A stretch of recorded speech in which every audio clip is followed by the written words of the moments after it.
Hi everyone, and welcome to the Spirituality Show, a show dedicated to opening minds and expanding lives. My name's Sarah Watkins. I'm the mother of three, owner of Spiritual Events and Directory, which is the #1 spiritual directory in Australia, founder of Pop-Up Psychics and Healers, which is an online booking platform for psychics and healers, and TV host and producer of the Spirituality Show.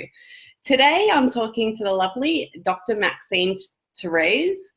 Dr. Maxine is the creator of the Foundational Needs Model, founder of Childosophy, published author and children's wellbeing expert. Her work is based on 20 plus years of research and clinical practice and has been guided by a push to find better ways to assist the development of children. Thank you so much for joining me today, Maxine. How are you going? Hi, Sarah. Thank you so much. Thank you for having me. I'm well, thank you. That's good. I'm not sure if I pronounced your surname either right, so I'm really... Therese or Therese. A lot of people say Therese, but yeah. Therese, Maxine. Lovely. So firstly, can you just share with us a little bit about yourself?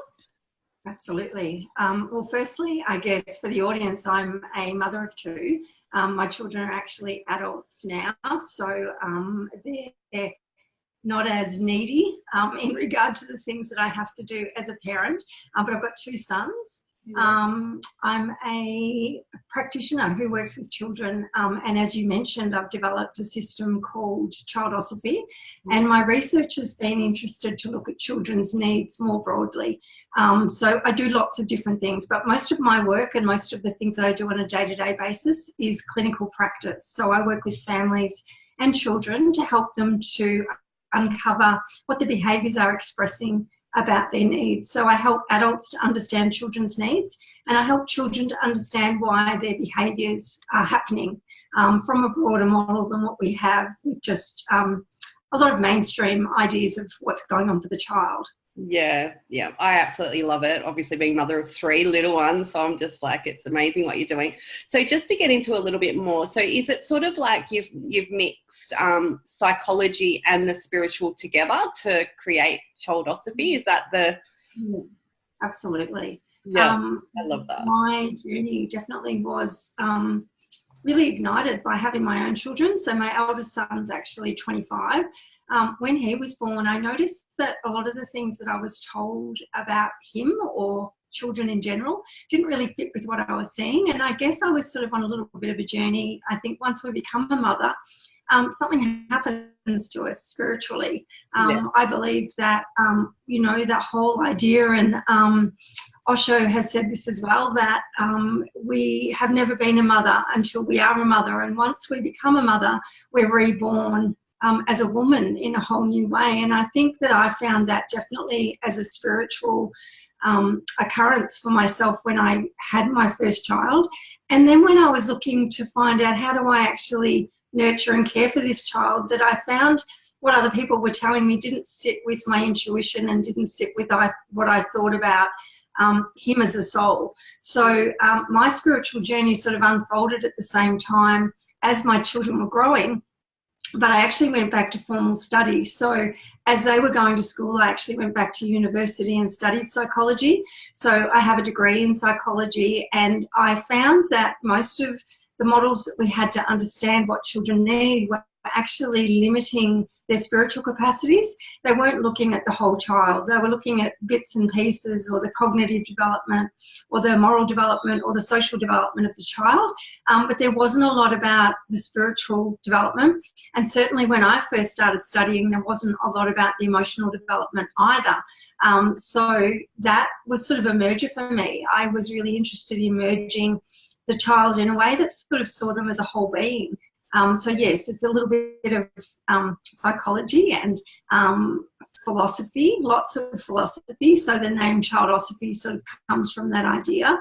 And lots of neuroscience as well, but lots of child development theory, and also kinesiology. So the idea that we're an energetic being, and that if our experiences are working toward growth, then we're going to have good outcomes. And if our experiences are sort of hindering that growth, then we're going to see imbalance in the child that sort of look like behaviours, bad behaviours.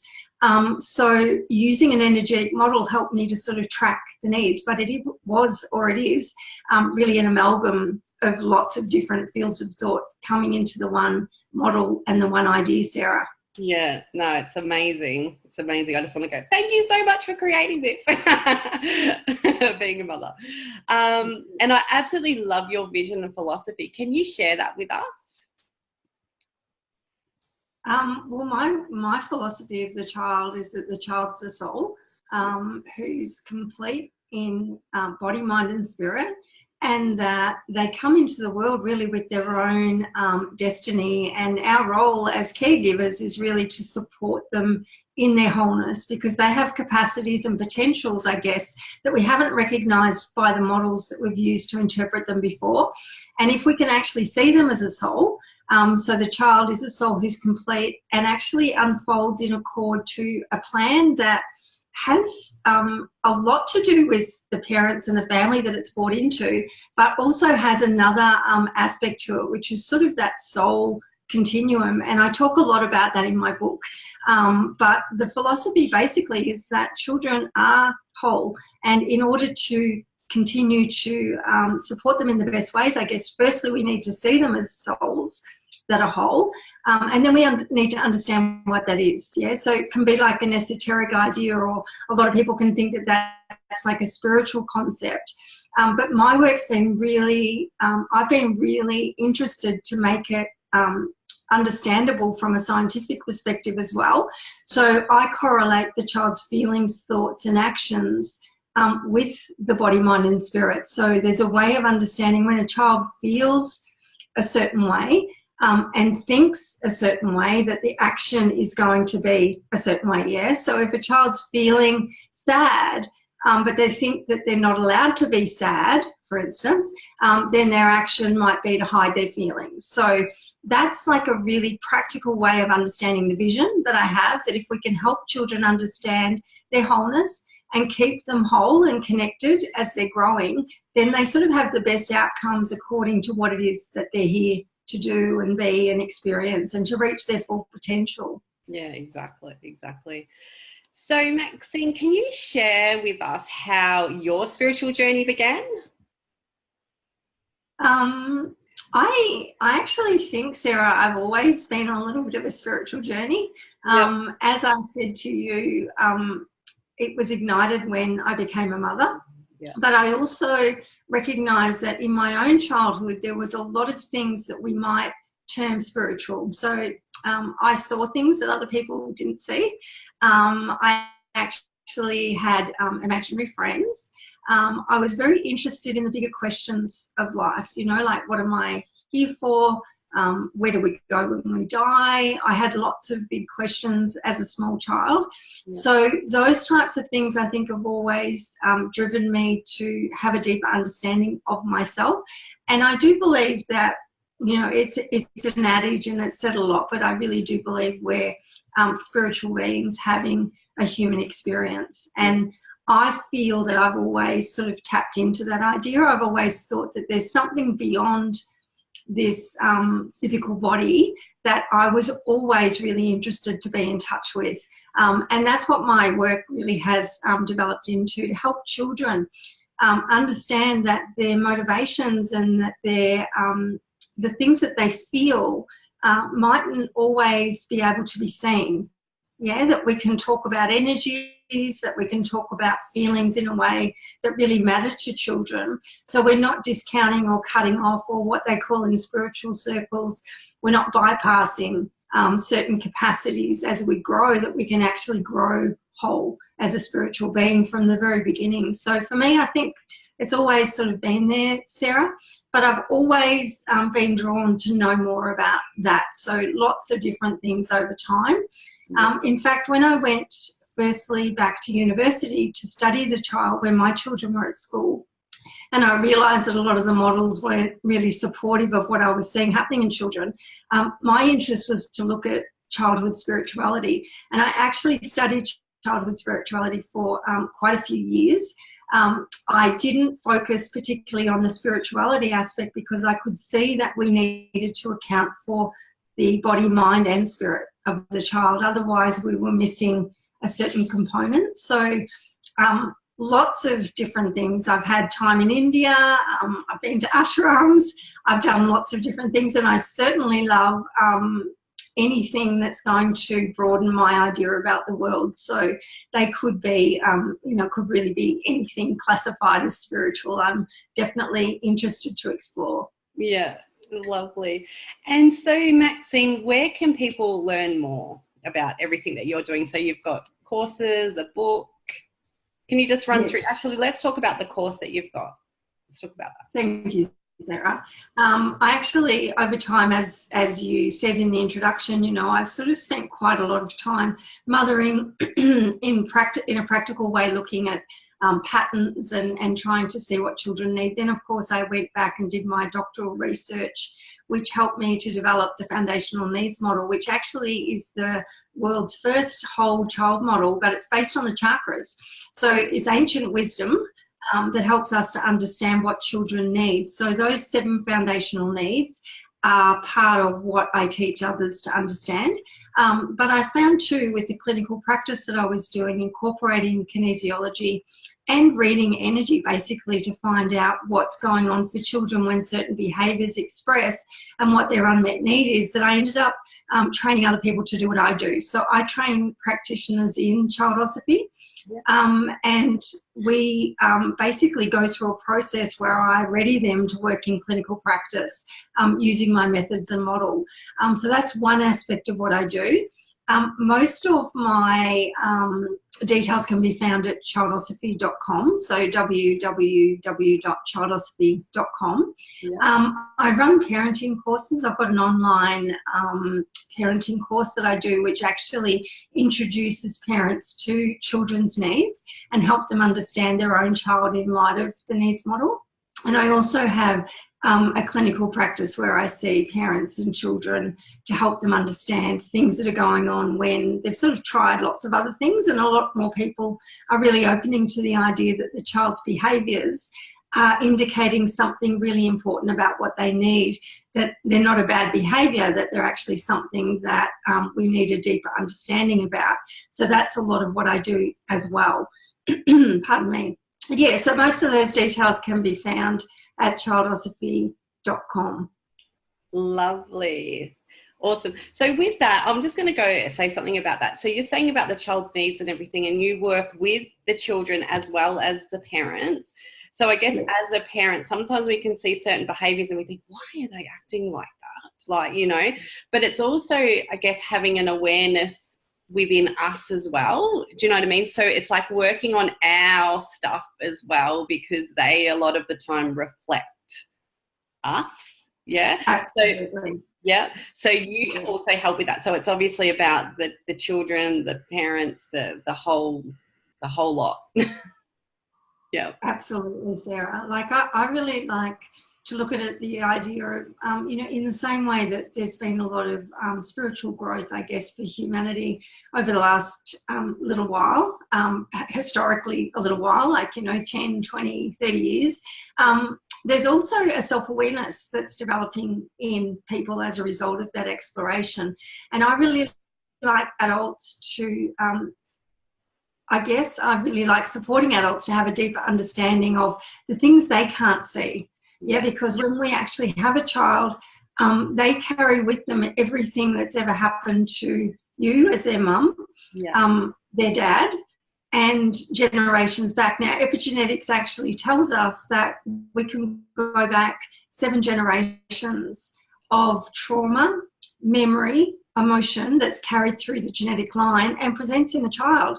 So it's fascinating that when a child is presenting with something like, and we ask a question, why are they doing that? That we sort of haven't really been able to explore such a broad or diverse reason behind the child's actions. And that's what I do. So I'm noticing patterns and I'm showing the parent why the child's behaviour is there based on the child's experience, but also how that is something that's carried through the family line, or how it might be something the parent hasn't become aware of, that I actually help them to become aware of through a process. So self-awareness for adults, absolutely, it helps with the parenting.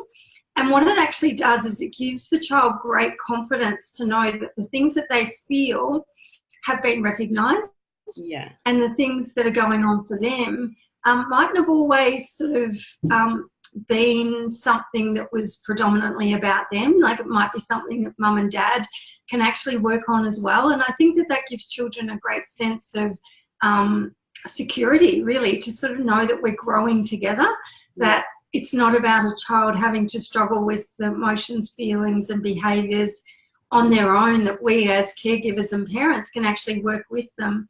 And in fact, that we're prepared to look at ourselves and go, oh, if I didn't have that need met in my childhood, it makes sense that my child would carry that forward and present with a particular thing. So, for example, if my child's anxious and I, as the parent, don't know what to do with that, and it's sort of become quite a problem, because every time I drop the child off, there's an issue or whatever, there's some behaviour that's going on that's a problem for the family. Yeah. I might not see as a parent that some of those anxious behaviours were present for me too as a child, but I've just gotten very good at coping, or I've gotten very good at denying those feelings. So when it presents in my child, I have trouble seeing that I'm getting anxious around the child as well. Yeah, so I sort of help with those sorts of things. Yeah. And that's what my training does, Sarah, is help others to understand that type of patterning that presents in child and parent. Yeah. Oh, awesome. So I was reading through the material that you sent me to prepare for this interview. So I just want to chat about that quickly too, so people, because some people might like watch and go, well, I don't really want to do what you're doing, like, do you know what I mean? So, but you've got the different levels. So for me, I saw it and I'm like, yes. I don't really want to become a practitioner, because that's not what, you know, obviously I've got spiritual events and all the stuff I'm doing, but I would love to learn to be able to help my 3 children. So that would be level 1. Is that correct? So level 1 is sort of like just helping your children and children that you come into contact with or whatever, but it's not being a practitioner as such. Yeah. Absolutely. Yeah, thanks for that, Sarah, because, pardon me, level 1 actually is really teaching you the 10-step system that I developed, which I call Childosophy. So it's muscle testing and basically learning how to read energy based on my system. So it's a process that I teach people to go through, and it's specific. So after doing that level 1, you can really be confident to work on other people and yourself. So it's a self-awareness tool for you as a mum, to find out why certain things keep happening in your life, or why certain things keep presenting, or why mornings are such a problem, or why we have trouble getting organised for this particular activity. So you can use the system to uncover the reasons why, like what are the emotions that are present, what are the blocks or the patterns that keep coming up in particular situations. So yes, the level 1 allows you to do that. You don't have to continue on. A lot of people actually find they do the level 1 and they love it so much that they say, now I actually want to step out and start doing this as a job and working with other people, so they continue on to do level 2 and 3, which are the other components of the training. So it's a great tool, Sarah, really just for self-awareness and self-development, and to support the children to understand that their feelings matter, that their body gives them vital information about what they need. And once we have a map to understand that, we can pretty much work through everything. And not that life doesn't send us challenges as a parent or as children, but once you know that most of the things that happen for us can be tied to an unmet need, once we know what that need is and we can actually start to cultivate it, life looks really different, which is great. And children actually become so self-aware. They have a language to talk about what's going on for them, and in that regard, it's a really great gift. So yes, level 1 allows you to learn all of those things. Yeah, no, it sounds wonderful. I think I'm going to sign up. I'd be delighted to have you in the class, Sarah. I think it'd be absolutely amazing. I've actually got a training coming up in March. So there's a process doing level 1, 2 and 3 back to back. Some people are opting, exactly as you said, to do the level 1 only. Yeah. So if you were interested in joining class, we'll talk about that, but it'd be wonderful to have you in the class. Yeah. Oh, thank you. And it goes for 6 weeks too, the first one. Yeah, because I did. I'm like reading all about it. I just want to mention also, so if somebody does want to obviously do level 1, level 2, level 3, as you say that you generally, move through it, at the end, and I thought this was amazing, you also provide the business support as well. So that's really cool too. So if somebody wanted to create a business out of it, then all that support's there within your community, which is amazing. Yeah, thank you. I really love training other people to use the process because I know how amazing it is.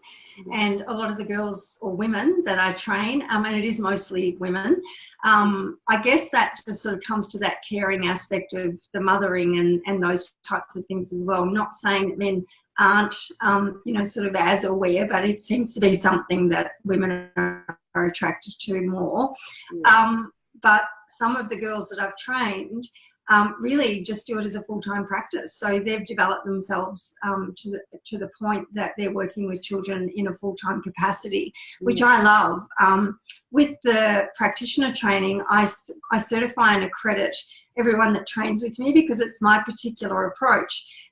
They go onto the website, so they've got their own access through the Childosophy website, and also just that collegial back and forward. If there's something going on with a particular case or if there's something happening, then I'm there obviously to offer that support. And that's what I love about it as well, because obviously I've worked a long time to develop the thinking and the philosophy and the approach. It's really lovely to see others using it and us working on common issues. I've got practitioners overseas as well. I've got one person in the UK and she does this full time. So it's an amazing opportunity for a business. And, a lot of women find that once they've become a mother, equally as I'm sure you did, Sarah, that there's just such a need for our children, that there's so many things that they need support with. And the more we can understand about ourselves as mothers and as women, more self-aware we are, the more that transpires to our children having their needs met. So the idea that we all work together, so there's no hierarchy, we're all learning.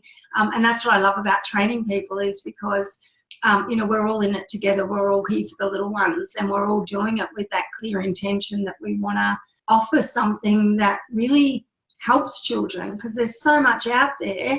But a lot of people get confused. So to have that group and to have that community where we're all working on supporting children in the way with the Childosophy approach has been important to me. Yeah, no, it's amazing. You're doing amazing work, that's for sure. Alrighty. So just firstly, before we go, just chat a little bit about your book. So you're an author as well. What's the book? The book's actually, I've got it here. I don't go very far without it. So the book's called The Push for a Child Philosophy, What Children Really Need You to Know. And as you can see by the back, there's the 7 needs. So the chakras, or the foundational needs model, as I've named it. So the book actually outlines a philosophy of the child as a soul, as we talked about, and it actually has a section on each of the needs. So really practical guide for parents. A lot of people say that it's their Bible, and I love that, because people are really utilising, when children have got something going on for them, that they're identifying where the need is and then what they need to do about it. So there's lots of tips and hints in there as well. Lots of exciting things coming this year, Sarah. There's a parent version of this that's more practical, so like a flicks through A to Z guide when my child's got this happening, what's going on, and more like I was going to say more recently, but before that, we're actually working on a journal for children that's based on the needs model, and that's coming out hopefully in the next the first quarter of this year. So that's so exciting. So the model itself, the foundational needs model that's outlined in the book, it has other practical applications that I've developed as well. And I'm not sure if you've seen my Wellbeing cards for children. I've had those actually published since 2015. Wow. And they were a bestseller in Australia for quite some time, and they're actually being reworked as well. So there's lots of resources, but they're all available on the website as well. Oh, awesome.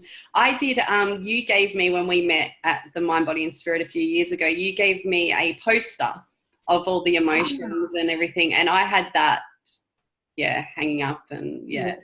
And I just want to share with you, actually, I think I may have told you, but I had somebody come into the house with, I was just having, well, not really issues, but you know, you have some stuff with your kids, and she's come in to sort of work with me and how I can just do things a bit differently. And she saw it on the wall, and she's like, oh my God, like, who's that? What's that? Who is she? What does she do? And she was very interested in it. So so I could just see what you do just being everywhere. Thank you, Sarah. You're welcome. I'm delighted to share my work, and thank you for really, I guess as a mum, that's the best feedback that I can get, because if it works for you and you find it something that you are attracted to, then that really makes my heart sing, because we need really to know how to better understand our children. So thank you. We do. We don't come with manuals. Well, you're kind of creating that. So maybe you need to get into the hospital. To make it simple, to make it simple, that when there's no one size fits all for any child. They're all so unique. But this model's based on our humanness, so it's like our biological needs, our emotional needs, our mental needs, they all have to be accounted for. And so when we know what they are within the one model, it just makes it so much easier. And then once we relax as parents, the outcomes for our kids are just so much more enhanced. Yeah, exactly. Well, thank you so much for joining me today, Maxine. It's been really amazing chatting to you. Thank you, Sarah. Thank you so much for having me. It's been wonderful. And I look forward to continuing the conversation. Yeah, exactly. I think we're going to have lots of stuff happening, you and I, just quietly. Well, everyone knows now. Thanks, Maxine. And thank you, everyone. Thank you, everyone, for watching another episode of the Spirituality Show. I'm Sarah Watkins, your host and producer. See you all next week. Bye.